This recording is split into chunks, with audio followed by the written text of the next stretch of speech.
New tonight, a man is facing charges after shooting and killing a dog while firefighters were putting out a house fire. The Knoxville Fire Department says it all started around 3:30 this morning when someone called 911 saying their house was on fire. 10 News anchor Shay Smith explains what happened at that scene where police and firefighters were all working at once. Shay. When firefighters got to the home in South Knoxville, they found almost a dozen people and more than a dozen dogs outside of that home. I spoke to a neighbor and he says that particular house has been troublesome over the past couple of years. I spoke to a neighbor who lives on Stone Road. He declined to go on camera, but told me he has woken up because of issues from the house down the street. Usually around 3 o'clock in the morning, the sirens start happening. We have had problems at that house quite often. Overnight, it caught on fire. Our crews were starting to set up their operations. We kind of had a little bit of a chaotic scene because we had 11 adults that were present on the scene.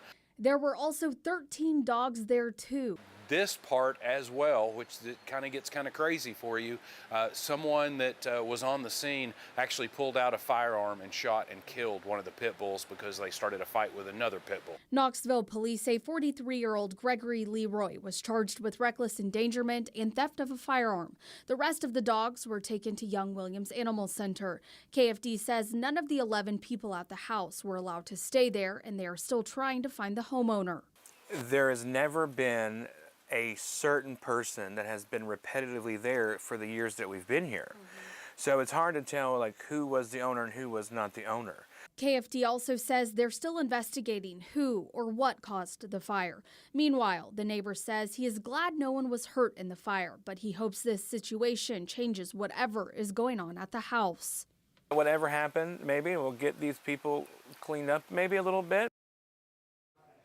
Now, KPD tells me there is one incident report from the past 6 months from that home, and it was a burglary report from December 2023. I've also requested the reports for calls of service to the home from police. Shay, thank you.